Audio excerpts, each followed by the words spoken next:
Hello friends दोस्तों, हम लोग कक्षा 10 के लिए मैथ्स पढ़ रहे थे, जिसके अंतर्गत हमने ट्रिग्नोमेट्री शुरू किया था, जिसमें हम ऊंचाई और दूरी के क्वेश्चनों को सॉल्व कर रहे थे। तो ये उसका दूसरा वीडियो है।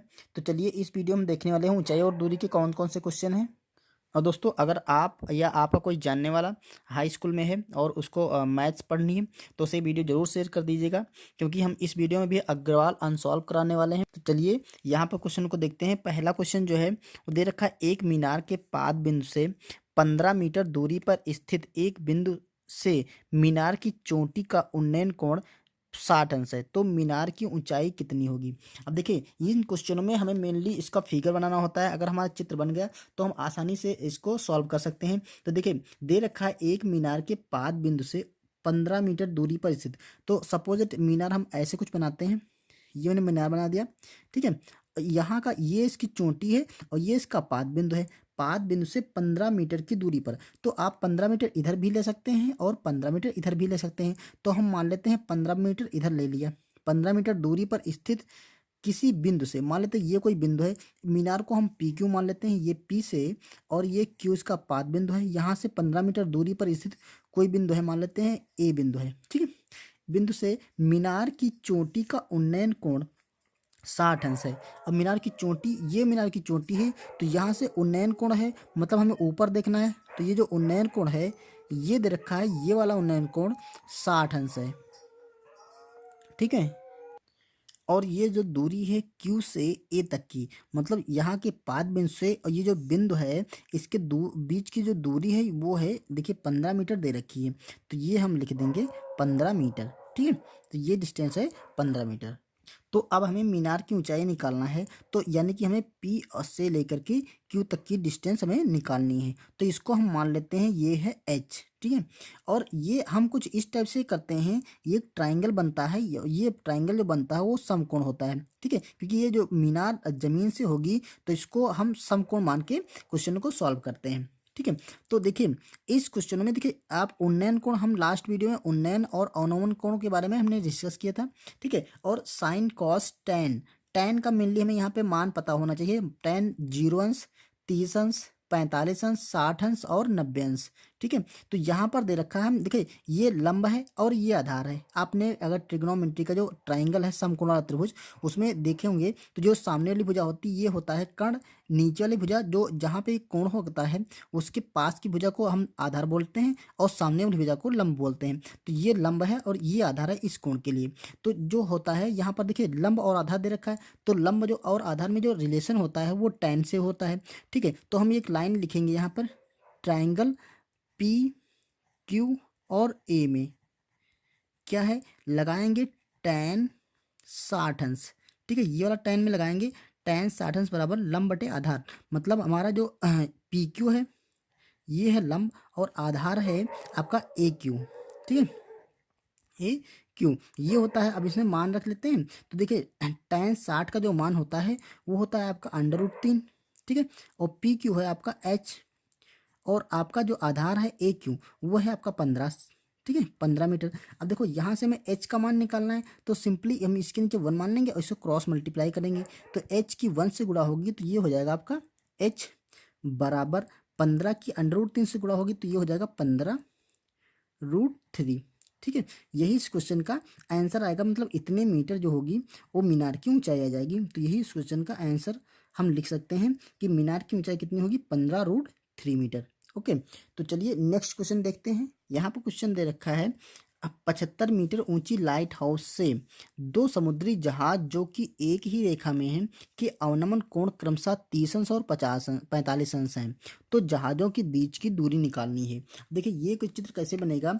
75 मीटर ऊंचा लाइट हाउस है, तो मान लेते हैं ये कोई लाइट हाउस है, यहाँ से ऐसे होगा कोई लाइट हाउस, ठीक है। ये ऊंचाई है 75 मीटर। तो ये हो गई यहाँ से लेकर के लाइट हाउस की ऊंचाई 75 मीटर।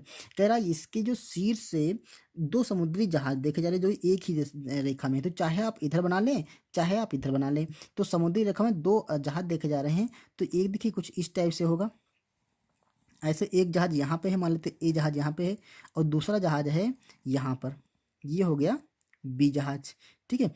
ये जहाज आ रहे हैं तो क्रमशः इनके जो एंगल हैं, तो ये एक है ये 30 अंश, ठीक है, और ये एंगल है 45 अंश। क्योंकि देखिए ये एंगल ज़्यादा है तो पास में आया तो एंगल ज़्यादा, इसलिए हमने इसको 45 रखा और इसको 30 अंश रखा। ठीक है, तो इस टाइप से कुछ आपका चित्र बन जाएगा। अब कह रहा है जहाज़ों के बीच की दूरी क्या होगी, मतलब हमें ये वाली दूरी निकालनी है। ये जहाज़ है ए और ये जहाज़ है बी, इनके बीच की दूरी हमें फाइंड आउट करनी है। तो दोस्तों हमें कैसे निकालना है, देखिए सबसे पहले हम लगाएंगे इस ट्राइंगल में, इसको मान लेते हैं पी और क्यू बिंदु मान लेते हैं। तो ट्राइंगल पी क्यू और बी में देखो यहाँ से हम tan थीटा लगाएंगे, तो यहाँ से मैं इसका आधार मतलब क्यू और बी निकल आएगा। फिर उसके बाद में हम इस ट्राइंगल बड़े वाले में लगाएंगे ए क्यू और पी में, तो इससे हम यहाँ पर x हमने माना है और ये डिस्टेंस हमें पता चल जाएगी। फिर हम इसमें लगाएंगे तो x की वैल्यू हम फाइंड आउट कर लेंगे। ठीक है, तो चलिए सबसे पहले लगाते हैं ट्राइंगल पी क्यू बी में क्या लगाएंगे, tan 45 अंश, ये 45 अंश बराबर होगा लंब बटे आधार। ठीक है, अब देखिए आधार हमें यहाँ पर q और b निकालनी है, तो इसको सिंपली हम q और b लिख सकते हैं, या इसको हम मान लेते हैं y है। ठीक है, इसको हमने y मान लिया, तो लिखेंगे हम 75 बटा y। सिंपली आप देख सकते हैं कि जो ये tan थीटा होता है वो लंब बटे आधार होता है, तो लंब इसका हो जाएगा पी क्यू मतलब 75 और आधार हो जाएगा y। तो ये हो गया। अब 45 का जो मान होता है दोस्तों वो 1 होता है, tan 45 में 1 होता है, ये बराबर है आपका 75 बटा y। अब देखिए यहाँ पर हम मल्टीप्लाई करेंगे क्रॉस, ऐसे मल्टीप्लाई करेंगे तो y की 1 से मल्टीप्लाई करें तो y बराबर आपका आएगा 75। ठीक है, तो ये 75 मीटर आ गया, मतलब हमारा जो दूसरा वाला जहाज है बी, उसकी जो डिस्टेंस है वो है 75 मीटर। ठीक है, अब हमें देखिए ये मिल गई हमारी 75 75। अब हम क्या लगाएंगे, ट्राइंगल यहाँ पर लगाएंगे त्रिभुज पी क्यू ए में, इसमें क्या लगाएंगे tan, इस एंगल को ले लेंगे 30 अंश वाले, तो tan 30 अंश बराबर ये हो जाएगा आपका, देखो tan 30 अंश बराबर लंब बटे आधार मतलब 75 ऊपर होगा और बटे आधार देखिए कितना है, ये है देखिए 75 और प्लस x, तो इसको लिख सकते हैं 75 प्लस x। क्लियर, क्योंकि अब जो डिस्टेंस हो गई यहाँ से वो यहाँ तक की हो गई, तो Q और A ये पूरी टोटल दूरी हम अगर ऐड करेंगे तो ये 75 है और ये x है, तो 75 प्लस x रख देंगे। ठीक है, अब इसे कैलकुलेट कर लेंगे, हमारा आंसर आ जाएगा। तो देखिए हम कैलकुलेट कैसे करते हैं इसे, देखिए जो tan 30 अंश होता है उसका मान होता है 1 बटा √3, ये बराबर होगा आपका 75 बटा 75 प्लस का x। अब हम क्रॉस मल्टीप्लाई करेंगे तो यहाँ से हम लिख सकते हैं कि जो 75 प्लस x ये बराबर हो जाएगा √3 इंटू 75। अब देखो हमें x का मान निकालना, तो x बराबर हो जाएगा आपका 75√3 माइनस 75। तो यहाँ से हम x बराबर लिख सकते हैं, यहाँ 75 अगर कॉमन ले लेंगे तो निकलेगा आपका √3 माइनस 1। इतने मीटर डिस्टेंस हमारी आ जाएगी टोटल यहाँ से यहाँ तक की दूरी। ठीक है, सॉरी टोटल यहाँ से यहाँ तक की दूरी जो है ये 75 और प्लस x हो जाएगी। ठीक है, हमें x का मान निकालना था, तो इन दोनों जहाज़ों के बीच की जो दूरी निकलेगी वो 75 ब्रैकेट में √3 माइनस 1 मीटर हो जाएगी। तो यही हम इस क्वेश्चन का आंसर लिख देंगे। ओके, अगर √3 की वैल्यू दे रखी होगी तो यहाँ से हम रख करके फिर हम कैलकुलेट कर लेंगे, तो हमारा एक वास्तविक मान आ जाएगा। अभी तो ये रूट में है तो फिलहाल इसमें रूट की वैल्यू नहीं दे रखी, तो हम ऐसे ही आंसर को लिख सकते हैं। ओके, तो चलिए अगला क्वेश्चन देखते हैं। अगला क्वेश्चन दोस्तों को इस टाइप से दे रखा है कि 60 मीटर ऊंचे भवन से किसी मीनार के शीर्ष और पाद के अवनमन कोण क्रमशः 30 अंश और 60 अंश हैं, तो मीनार की ऊंचाई ज्ञात कीजिए। अब दोस्तों इसका जो चित्र बनेगा वो कुछ इस टाइप, देखिए मान लेते हैं ये है आपका भवन, 60 मीटर ऊंचे भवन से, तो ये डिस्टेंस जो होगी टोटल ये है आपकी 60 मीटर। ठीक है, यहाँ से यहाँ तक की ये हमने भवन बना लिया। 60 मीटर ऊंचे भवन से किसी मीनार के शीर्ष और पाद के अवनमन कोण, अब मान लेते हैं इधर कहीं मीनार होगी कोई, ये मान लेते हैं मीनार है छोटी, क्योंकि देखिए अवनमन कोण दे रखे हैं मतलब हमें यहाँ से देखना है तो नीचे दिखना चाहिए, तो ये हमने मीनार मान लिया। मीनार है आपकी P और Q। ठीक है, ये PQ मीनार है, तो कह रहा है इसके मीनार के शीर्ष और पाद, तो मीनार का जो शीर्ष है ये वाला, यहाँ से क्योंकि उसके देखिए कह रहा ऊंचे भवन से, मतलब भवन से हम यहाँ से देखते हैं तो इसके शीर्ष और इसके पाद, पाद बिंदु मतलब जमीन वाला, तो इसके अवनमन कोण क्रमशः 30 अंश। तो जो ये कोण होगा वो अगर हम इसको सीधी लाइन यहाँ से बना लेंगे तो ये जो कोण बनेगा ये 30 अंश बनेगा। ठीक है, मतलब देखिए अवनमन कोण जो होता है तो मेनली हमें ऊपर से बनाना होता है। तो देखिए ऊपर की सीधी लाइन से हम जब ये एंगल बनाएंगे तो ये होगा 30 अंश, ये अवनमन कोण है 30 अंश। लेकिन हम क्या करते हैं, ये देखिए ये बनेंगी आपका शीर्षाभिमुख कोण, हम यहाँ पे डॉट लाइन बना देंगे तो ये एंगल इस एंगल के बराबर है एकांतर अंतःकोण के नियम से, तो ये 30 अंश तो ये 30 अंश होगा। इसी तरह से जो ये अब ये वाला एंगल है ये है 60 अंश का।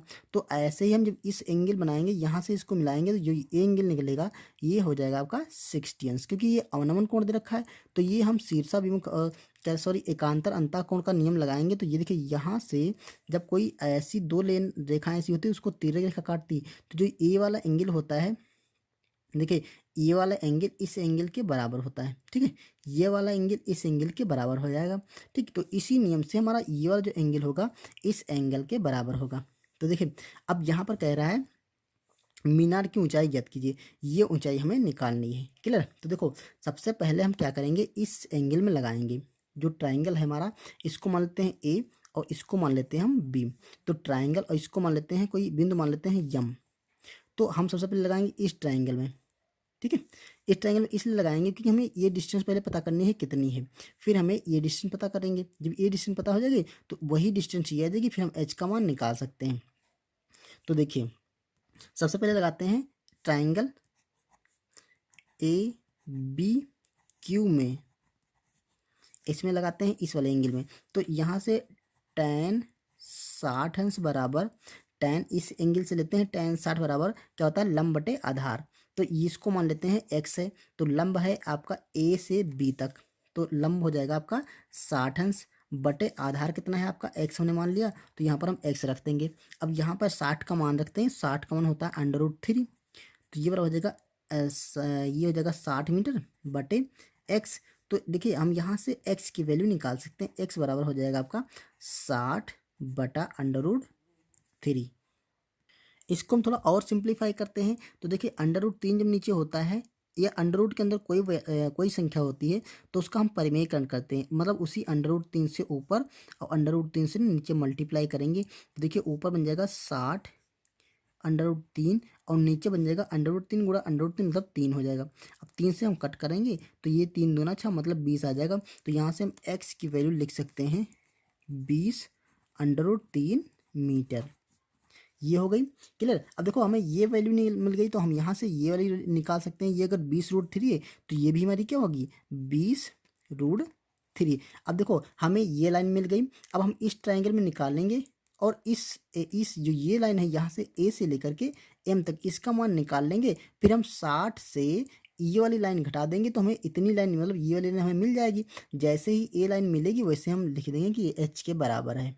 क्लियर, तो लगाते हैं हम इस ट्राइंगल में, ट्राइंगल ऊपर लेके लिखते हैं, यहाँ पे लिखते हैं त्रिभुज ए पी एम में। यहाँ पर देखिए ये वाला जो ट्राइंगल बनेगा हम कुछ ये अलग से अगर बनना चाहें तो ऐसे बन जाएगा। देखिए ये कुछ इस टाइप से बनेगा, ऐसे करके ये है आपका m, ये है आपका a और ये है आपका p, ये है आपका 30 अंश और ये है आपका x। ये लाइन हमें निकालनी है am, तो लिखेंगे हम tan 30 अंश इस एंगल के लिए निकालेंगे। 30 अंश बराबर लंब है आपका am बटे आधार है आपका mp, मान रख दो। तो यहाँ पर देखिए यहाँ पर रखते हैं tan 30 का मान होता है √3, 1/√3 बराबर am का मान हमें निकालना है। तो यहाँ पर लिखते हैं हम am बटे mp का मान है आपका 20√3, क्योंकि ये वाली लाइन ए वाली लाइन बराबर होगी इसलिए x का मान हमने निकाला है 20√3, तो ये भी उसके मान के बराबर होगा। अब देखो यहाँ पर हम क्या करेंगे क्रॉस मल्टीप्लाई कर देंगे। ठीक है, तो क्रॉस मल्टीप्लाई करते √3 इंटू am, ये बराबर हो जाएगा 20√3। क्लियर, देखो यहाँ से हम क्या करेंगे am का मान निकालेंगे। am बराबर देखिए 20 अंडर रूट 3 और बटा अंडर रूट 3, ये 3 कट गया तो ये आपका आ गया 20। तो देखो अब यहाँ से देखते हैं, जो ये लाइन निकली है यहाँ से यहाँ तक की डिस्टेंस AM, ये है आपकी 20 और ये टोटल थी आपकी 60, तो ये आप कितनी बच जाएगी, ये आपकी 40 बच जाएगी। ठीक है, ये डिस्टेंस आपकी 40 मीटर बच जाएगी, क्योंकि टोटल 60 मीटर थी, हमने ये वाली AM निकाल लिया 20 मीटर, तो ये बचेगी 40 मीटर, मतलब मुझे H का मान आएगा वो 40 मीटर आ जाएगा।